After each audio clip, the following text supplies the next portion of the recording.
So we have a jam-packed show planned for you.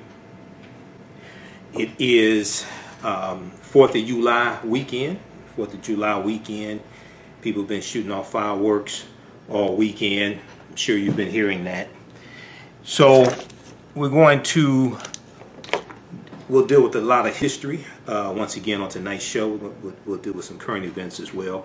A lot of you follow me on my Facebook fan page, The African History Network, The African History Network. On Facebook, you also follow me on my YouTube channel, Michael Imhotep, IMHOTEP. And I posted an article on my Facebook fan page dealing with Colin Kaepernick. Colin Kaepernick denounced 4th of July as a celebration of white supremacy in a Twitter message. Colin Kaepernick denounced 4th of July as a celebration of white supremacy in a Twitter message. So we'll talk some about that. Then also, this past week, you had some NFL fans that threatened to boycott the NFL over the NFL announcing that they would perform the Black National Anthem, Lift Every Voice and Sing the Black National Anthem during the first week of NFL games, okay, as a way to support African Americans in our fight for justice, as you know, things like that. The NFL released a statement dealing with this. There were a number of articles written from Sports Illustrated and Undefeated, etc. But you have some NFL fans who are upset regarding the NFL performing Lift Every Voice and Sing the Black National Anthem. Okay, so we'll talk some about that as well. And all this deals with this cultural backlash. There's a cultural backlash being stoked by this white supremacist named Donald Trump. You saw he was out Mount Rushmore for his rally. That is on sacred land owned by Native Americans. That was on sacred land that belonged to Native Americans. He did not have authority or permission to be there. He went anyway because that's the type of person he is. Okay, and what we're seeing is what happens. The result of what happens when people are ignorant of history. What we're looking at right now with him trying to preserve Confederate monuments, and these were monuments that were erected to honor those who committed treason against the Union, took up arms against the Union to fight to maintain slavery. This is the Confederacy. The Confederacy were traitors to the Union. Okay? So when you have a sitting president who is talking about preserving monuments that were erected to honor traitors to the Union, and on the one hand, Donald Trump talks about protecting our troops and we have to support our troops and things like this, and then on the other hand, you are honoring people who killed members of the U.S. military. So this is how sick and brain damaged Trump is. Now, we know he's trying to hold on to power as long as he can, like Vladimir Putin.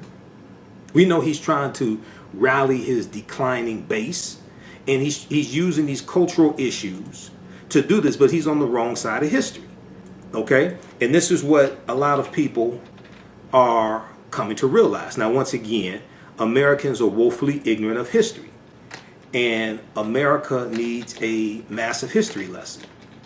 And you have more and more people talking about reparations. And I'm all for reparations, but I'm for making legal arguments for reparations, number one. Number two, America needs a massive history lesson before African Americans will get reparations. America needs a massive history lesson. If you're out in the streets arguing over taking down Confederate monuments that were erected to traitors to the Union, what makes you realistically think the U.S. government is going to pay reparations to African Americans, many of us descended of enslaved Africans? And chattel slavery ended 155 years ago. I mean, some of this is just nonsensical. I mean, you know, because I was talking to people on Facebook today about reparations, and unfortunately, a lot of people who argue for reparations don't understand history. So let me put it to you like this. This may offend some people. At this point, I really don't give a damn. I really don't. You have to make up your mind. Do you actually want to get reparations? Or do you just want to keep fighting for reparations? You have to make up your mind which one you want to do. The reason why I put it like that is because those are two different goals. To achieve the goal requires a certain set of strategies. Well, the strategies that you use to keep fighting for reparations is different than the strategy that you use to actually get reparations. You have to make up your mind which one you want to do. Because it seems like some people are really confused. So let me give you an example. A few weeks ago, Joe Biden, presumptive nominee. Now we know little dumbass Kanye West announced July 4th that he's going to run for president in 2020. Okay, we'll see. Maybe he's off his medication.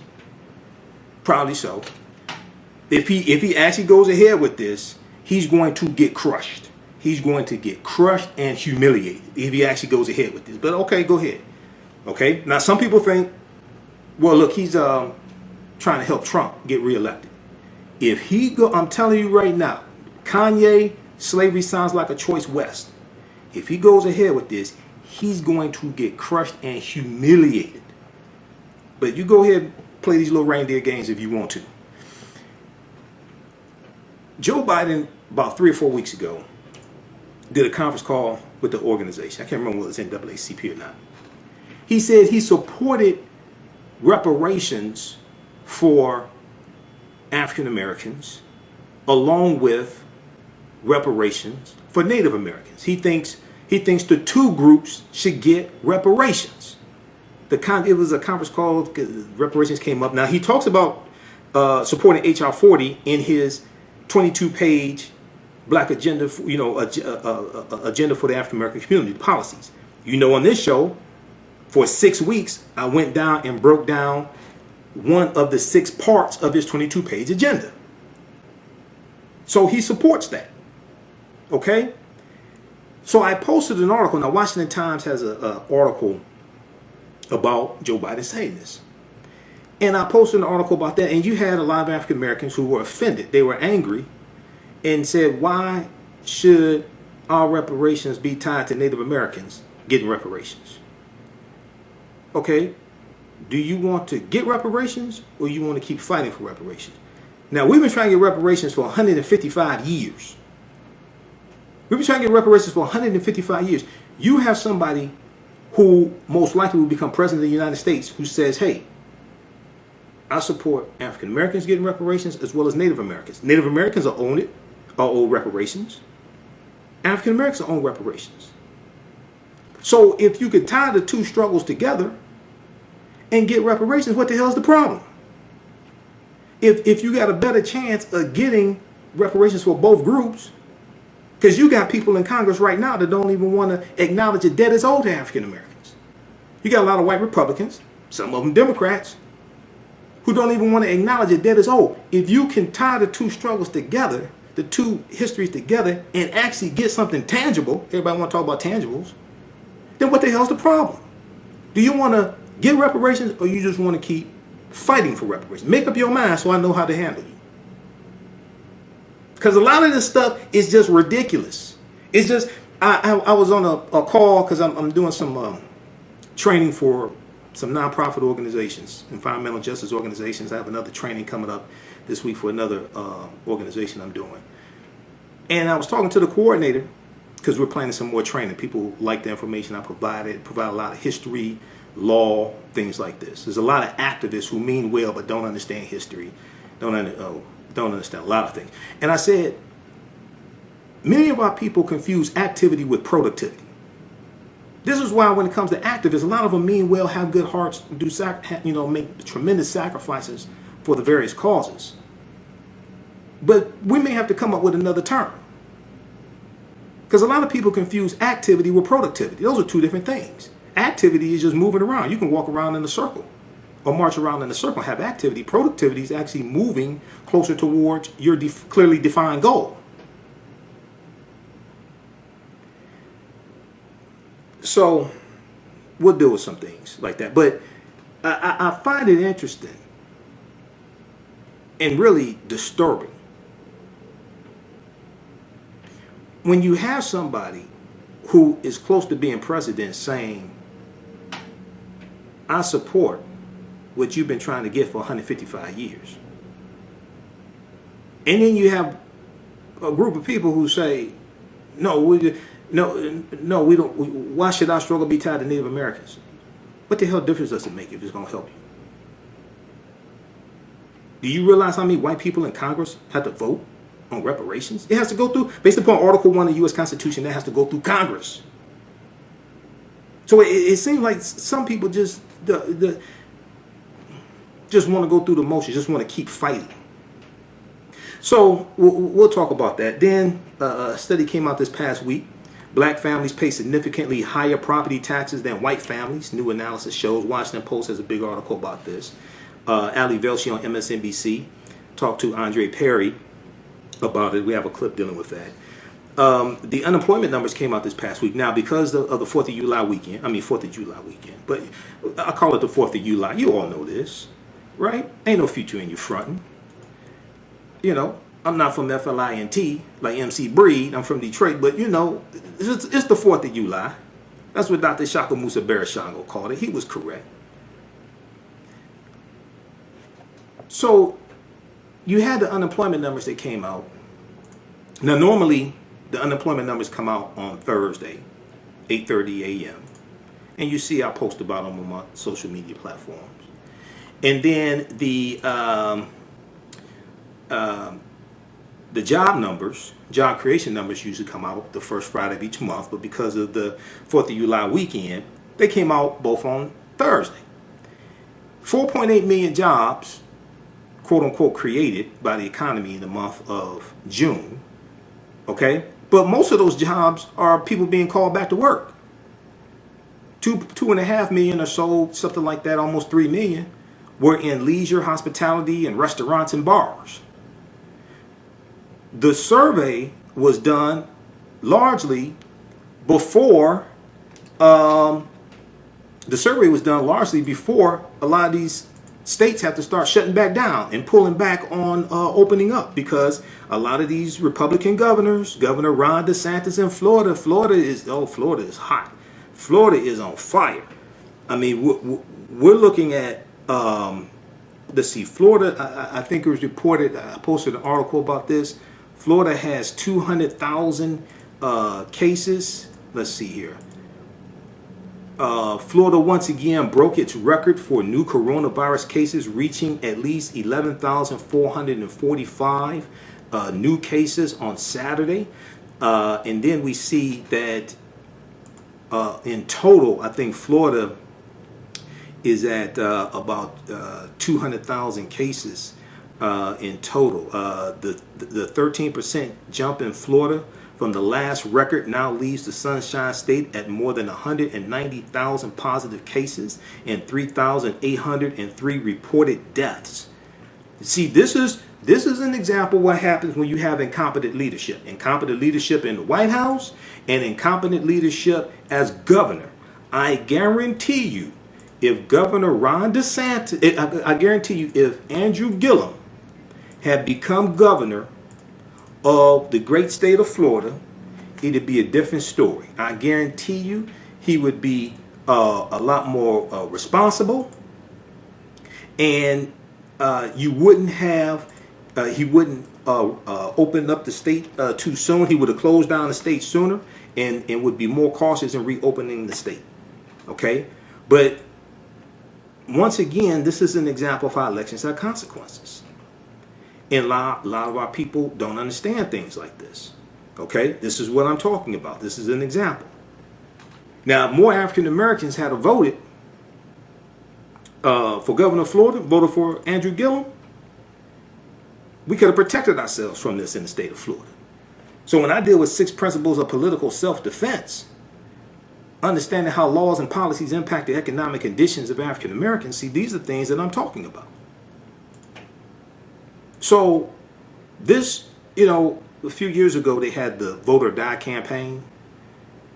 if you don't think this election is about vote or die, literally, this upcoming election, November 3rd, 2020, this is literally about vote or die. So we'll deal with those topics and some more. We have a good article here from history.com, 9 things you may not know about the Declaration of Independence. I want to talk about Black unemployment rises faster and recovers slower. And we also saw in the jobs number. Now, Donald Trump did his little address at the White House, right, to talk about the jobs numbers. Oh, the economy's coming roaring back. No, it's not.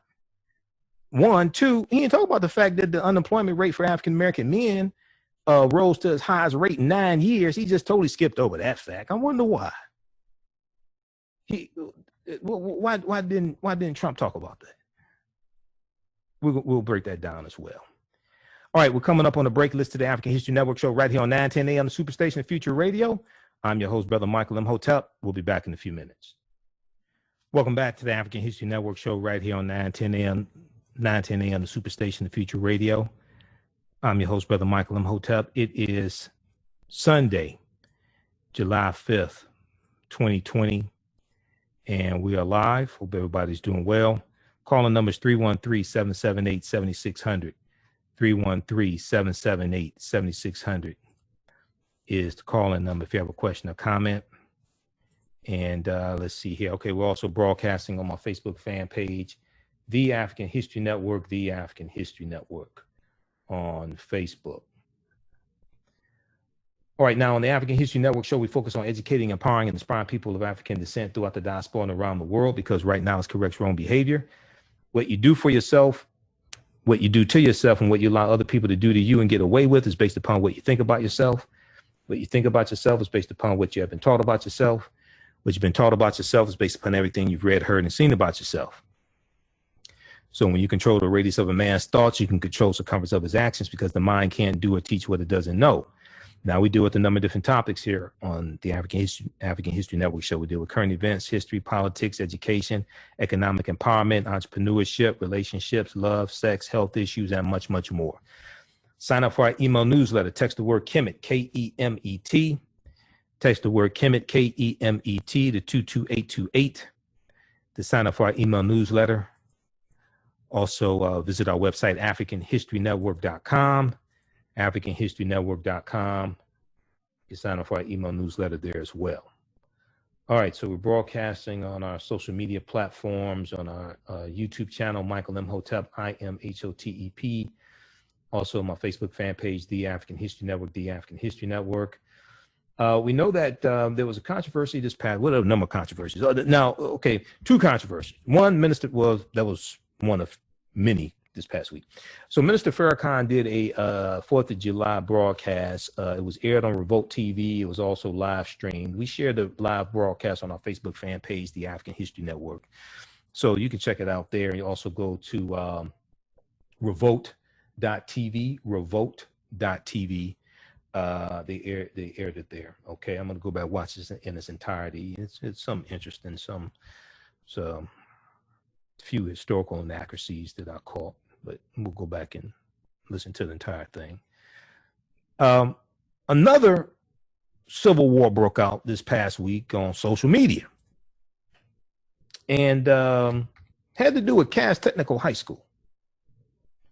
I was debating about whether to talk about this, debating about how much time I actually wanted to devote to this, but what the hell. So Governor Gretchen Whitmer, and I'm going to pull up the article. Governor Gretchen Whitmer renamed a building here in the state of Michigan, and it was named after Lewis Cass. Okay, now Lewis Cass is who Cass Technical High School is named after. All right. Now, some people may not like me talking about this on the radio. Well, I really don't care. Number 1, I'm a graduate of Cass Technical High School. 2, I'm a historian. 3, I'm wondering what the hell is wrong with Negroes. Okay. So let's look at this. Then we're getting to Colin Kaepernick, but this is extremely important. So Governor Whitmer renamed this building, and I'm going to pull up this article here. I posted a number of articles, and my friend Jamon Jordan, who's a fellow historian, he posted a lot of information about this. And this boils down to how you have some people, including those who are alumni of Cass Tech, who say it's time for the name of Cass Technical High School to be changed.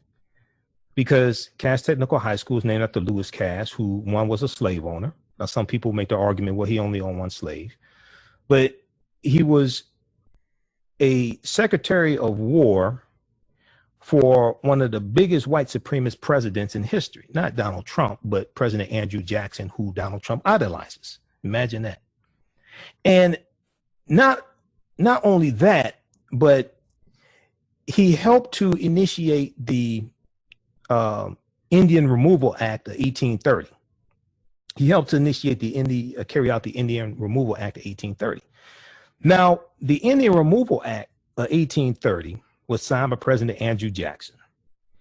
And what it did was it pushed the Choctaw, Chickasaw, Creek, Cherokee, and Seminole Indians off their land in southeastern United States, forced them to go over 1,000 miles into Oklahoma on what was known as the Trail of Tears. Y'all probably learned about this in school, especially with the Cass Tech. I'm sure you teachers taught us this, right? I ain't like history in school. Okay. But I remember about the Trail of Tears. Now I don't remember them saying Lewis Cass helped carry this out, and this is who the school named after. And this is a institution of Black excellence named after this white supremacist. Okay. So people going back and forth on social media, and you got people saying, "Oh, we don't associate the name Cass Tech with the Lewis Cass." I'm like,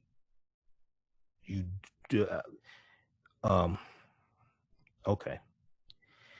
So people are going back and forth with this. Jamon is posting historical information, posting articles, and I posted information in our Cass Tech group for the year I graduated, things like this, right? And one of the articles that I posted, let me grab it right here. I put a caption in it. One of the things that I said is that people who are free. Oh, let's look at this. Here's exactly what I said. Too many of us operate out of a European cultural paradigm, and success and prestige is judged by a closer proximity to white supremacy. So if the name of Lewis Cass Technical High School is changed to Ida B. Wells, Benjamin Banneker, or Coleman A. Young, that wipes out your fond memories at the school, because a lot of people saying they have fond memories associated with Cass Tech, things like that. Okay, it's the school. You know, people who are free and operate based upon their history and their own cultural paradigm don't name their institutions after their oppressors. They don't name their institutions after people who worked to keep their ancestors enslaved. They name their institutions after people who fought for their freedom, not people who worked against their freedom. Jews are not going to name institutions after Adolf Hitler or any Nazis. Native Americans in general, the ones that have been able to maintain their culture, they ain't going to name their institutions after Custard or after Andrew Jackson, things like this. These people who worked in opposition to them. They're not going to name any, Native Americans are not going to name their institutions after Anthony Wayne. Also known as Mad Anthony Wayne. Because Mad Anthony Wayne was an Indian killer. Mad Anthony Wayne is who Wayne State University is named after. They need to change that too. I graduated from Wayne State also, back in the early 90s when I was at Wayne State. Go to Britannica. I posted this article for, this was a hell of a week. Oh, this was a hell of a week. I'm telling you. A civil war broke out on social media. Go to Britannica.com, okay? Go to Britannica.com and search for Anthony Wayne. And I'll pull up the article. Let me see here, because, here we go. Yeah. See, you got to research these white people that these institutions are named after. I'm serious. Because oftentimes Europeans honor their mass murderers. I'm not saying all the time. I mean, you just saw Trump talking about preserving statues of Christopher Columbus. Columbus is one of the biggest, one of the people who brought one of the largest genocides in history to indigenous people and African people.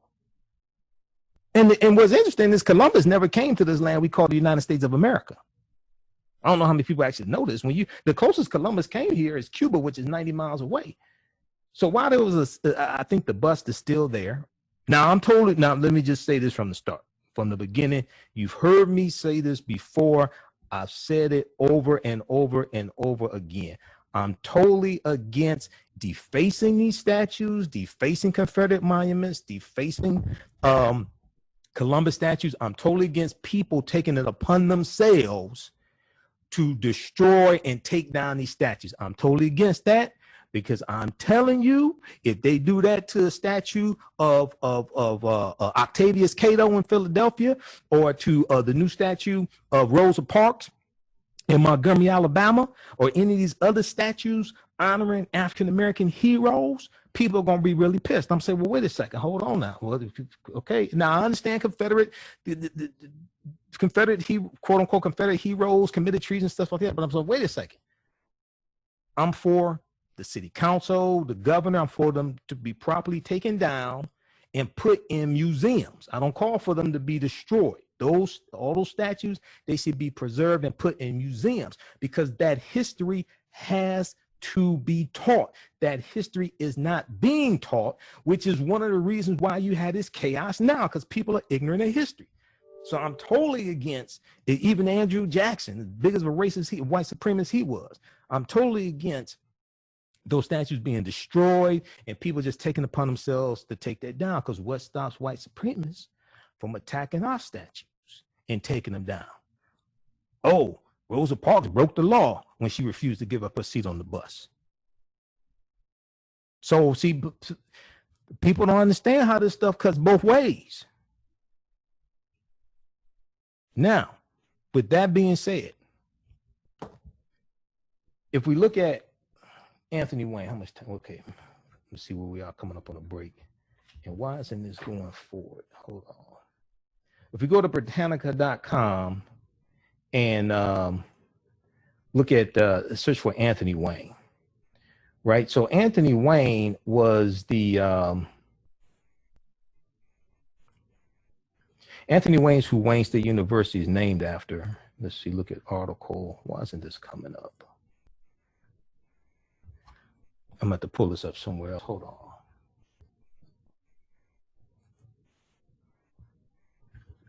Just a minute here.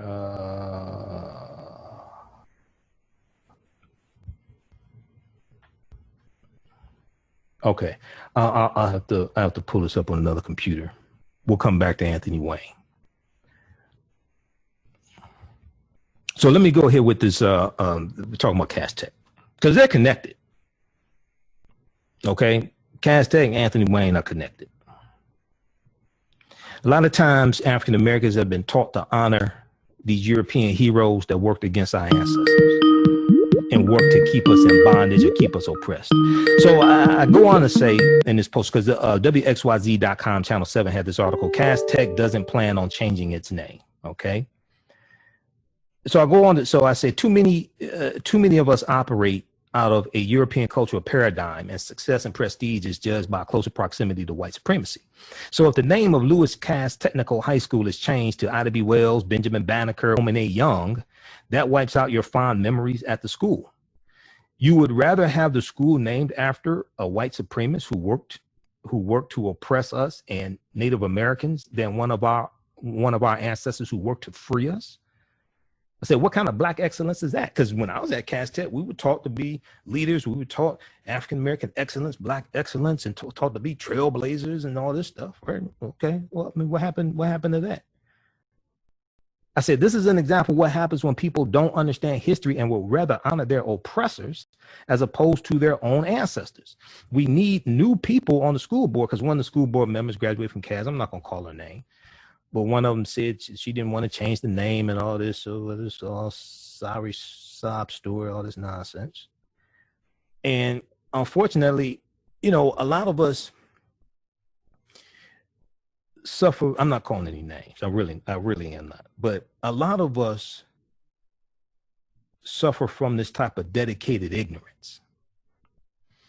And there's a lot of people who mean well and things like this, but name cast tech should have been changed like 30, 40 years ago. When it's predominantly African American and we were in control, we should change the name then. It's 2020. We still debating about changing the name? Really? I said, we need new people on the school board who are culturally conscious and understand that people who are free don't name institutions after their former slave masters and those who fought to keep them enslaved. It's like, we got to have a debate about this. Just last year, we commemorated 1619. It's like, we really got to have a debate about this? Oh, okay. That's what you want to do. So I was looking at some of the comments this past week. So, my God. Let me see. Fox 2 News had the article, urge to rename Cass Tech heats up. Lewis Cass was slave owner and helped cause Trail of Tears. Now, if you African American and have Native American ancestry like me, because I had Cherokee on my mother's side of the family, because my mother's family is from Tennessee, the Cherokee were pushed off their land. Now, I forgot to tell you, one third of the people who were on the Trail of Tears were the African slaves that the Native Americans owned, the Choctaw, Chickasaw, Creek, Cherokee, and Seminole Indians. Right? Now, we do know, so this ties also into Joe Biden saying that he was for reparations for African Americans as well as Native Americans. You had some people on social media saying, well, they were Native Americans owned slaves. Okay, well, we know that. But the majority of them did not. I mean, there were about 566 federally recognized tribal nations. We know the majority of them didn't. That's not excusing the ones who did. But about 98, 99% of enslaved Africans were owned by white people. Now, if you want to really go there and bring this up, a lot of people don't want to deal with this part of the history. Well, they may go outside the circumference of some people's awareness. Just because you disagree with it or don't like it does not mean it's not true. It just means you have to do some research to understand what the hell I'm talking about. There were some African Americans that owned slaves also. Now, because there were African Americans that owned slaves, does that mean that African Americans in general don't deserve reparations?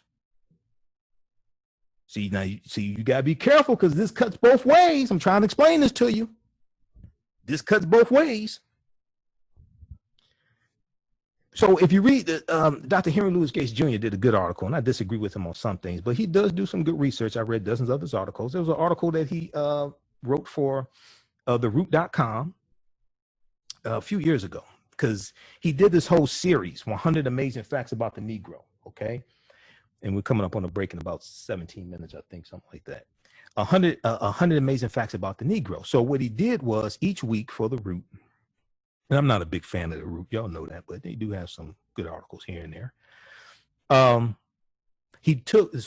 J.A. Rogers came out with the pamphlet, 100 Amazing Facts About the Negro. And what Gates did was, each week he would analyze, research that fact, and add additional research, additional information, update the research if needed. And he did an extensive article dealing with did African Americans own slaves? And they looked at, I think it was about 1850 or so, and about 1% of the slaves in America, something like that, were owned by African Americans. But when you study it, about 50% of the slaves they owned were family members they bought out of slavery. Because there's a very nuanced history. It's a very nuanced. You had cases where you have one person who's free married to somebody enslaved. That happened to a woman named Araminta Ross, who became known as Harriet Tubman.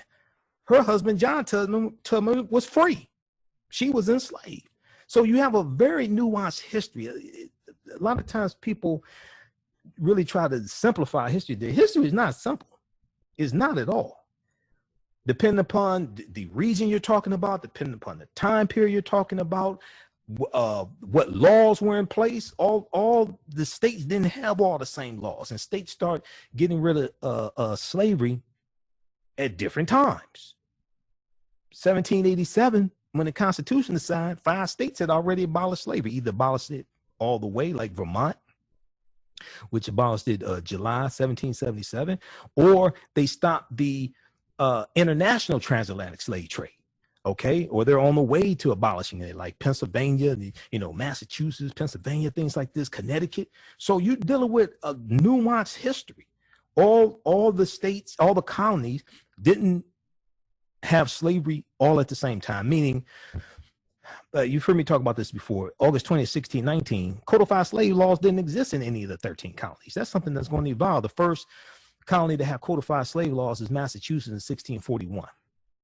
Those early Africans coming in on the white line slave ship, they're put into a form of indentured servitude. Okay, child perpetuity and all that stuff, enslaved for perpetuity, all that stuff, that didn't exist at that time in the 13 colonies. Okay, now the Spanish colonies are different. With Spanish, the Spanish colony in 1526, we overthrew that. Those Africans ran away. They disappeared with the Native Americans. But you have to, the history of slavery is very, very nuanced history. You can't just generalize it. You have to look at region, period of time, what laws were in place, because this varies. But Gates has an extensive article. Did Black people own slaves? Did Black people own slaves?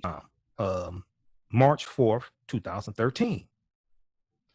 And he talks about one of the most vexing questions in American history is whether free African Americans themselves own slaves. The short answer to the question, as you might suspect, is yes, of course. Some free Black people in this country bought and sold other Black people, and did so at least since 1654, continuing to do so right through the Civil War. For me, the really fascinating questions about Black slave owning are how many Black masters were involved, how many slaves did they own, and why did they own slaves? Okay. And one of the things they talk about in the research, and he cited, if I remember correctly, he cited Dr. Carter G. Woodson, if I remember correctly with this, is that they looked at the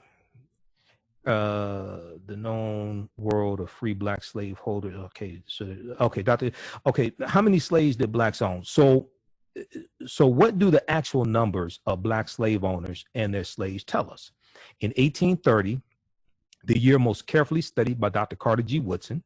Dr. Carter G. Woodson created Negro History Week in 1926, co-founded the Association for the Study of Negro Life and History in 1915, September 1915. Brilliant historian, brilliant scholar. Okay.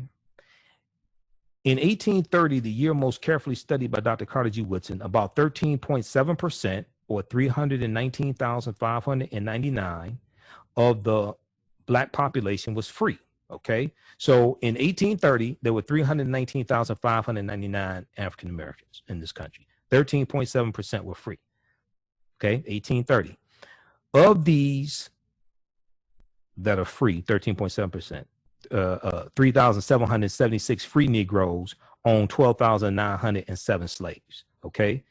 3,776 free Negroes owned 12,907 slaves out of a total of 2,009,043 slaves owned in the entire United States.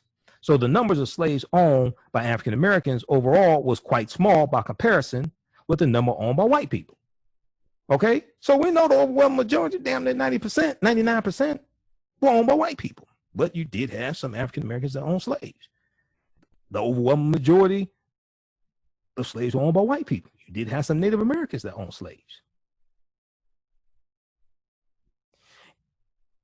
Let's see here. In his essay, The Known World of Free Black Slaveholders, Thomas J. Presley, using Dr. Woodson's statistics, calculated that 54%, or about 1% of these black slave owners in 1830 owned between 20 and 84 slaves. 172, or about 4%, owned between 10 to 19 slaves, and 3,050 out of about 94% each owned between 1 and 9 slaves. Crucially, 42% owned just 1 slave. So 42% in 1830, 42% of African American slave owners owned 1 slave. Most likely it was a family member. Thomas J. Presley also shows that the percentage of free black slave owners as the total number of free black heads of families was quite high in several states, namely 43% in South Carolina, 40% in Louisiana, 26% in Mississippi, 25% in Alabama, and 20% in Georgia. So why did these free black people own these slaves? It is reasonable to assume that the 42% of the free black slave owners who owned just 1 slave probably owned a family member to protect that person, as did many of the other black slave owners who owned only slightly larger numbers of slaves. As Dr. Carter G. Woodson put it in the 1924 Free Negro Owners of Slaves in the United States in 1830, quote, "The census records show that the majority of the Negro owners of slaves were such from the point of view of philanthropy. In many instances, the husband purchased the wife or vice versa. Slaves of Negroes were in some cases the children of a free father who had purchased his wife. If he did not thereafter emancipate the mother, and so many such husbands failed to do so, his own children were born his slaves and were thus reported to the numerators," end quote. It goes on to say, moreover, Dr. Carter G. Woodson explains, benevolent Negroes often purchase slaves to make their lot easier by granting them their freedom for a nominal sum, or by permitting them to work it out on liberal terms. In other words, these black slave owners, the clear majority, cleverly used the system of slavery to protect their loved ones. Now read this article, because this is an extensive article that Gates did. And like I said, I disagree with him on some things, but I always say he does some good work, because I read dozens of his articles. I have a couple of his books also. All right. Did black people own slaves? Did black people own slaves? Dr. Henry Louis Gates Jr. This is from March 4th, 2013 for the root.com. Root really used to have some like really good articles. Some of the other stuff they got now, I don't know what the hell it is, but you know, I ain't one to gossip, so you didn't hear that from me. 313-778-7600 is the call-in number. 313-778-7600 is the call-in number. Call-in number if you have a question or comment. JT, do we have any callers, JT? Okay. 313-778-7600 is the call-in number if you have a question or comment. All right. So I'm going to pull up one of these other articles here dealing with Louis Cass. We'll give you some of the names of them. And let's see, we're coming up on a break here shortly. We'll deal with this on we'll continue with that on the other side of the break. Let me jump into this here dealing with Colin Kaepernick. And you know, just some of the responses from some people, some African Americans supposed to be educated. Now, I always ask the question, educated in what? That's a whole nother show. Like it was one person that posted, I posted this article about Colin Kaepernick, and Colin Kaepernick Colin Kaepernick denounced 4th of July as a celebration of white supremacy in a Twitter message. You know, some smart ass posted an article of Colin Kaepernick's adopted family, because he's adopted. He was adopted by a white family that taught him to love his brown skin, okay, to love himself. And they posted some idiotic statement. When did Kaepernick realize he was oppressed? Look at his white family. He came from a privileged background, things like this. I responded to this person. They know who they name on the air. I responded very politely to this person. Colin Kaepernick's protest, Colin Kaepernick taking a knee, he ain't taking a knee for himself. He took that knee. His protest was about racism and is about the collective. His protest was about dealing with police brutality towards African Americans and people of color. He specifically said people of color. It wasn't just African Americans. But racism is about the collective, not the individual. So just because he, quote unquote, came from a privileged background, just because he is a multimillionaire, that does not mean, one, he's removed from white supremacy and racism, if you understand what white supremacy and racism is. And if you do not understand European white supremacy and racism, what it is and how it works, everything else that you think that you understand will totally confuse you. So his protest was about the collective. It wasn't about him. It's not about the individual.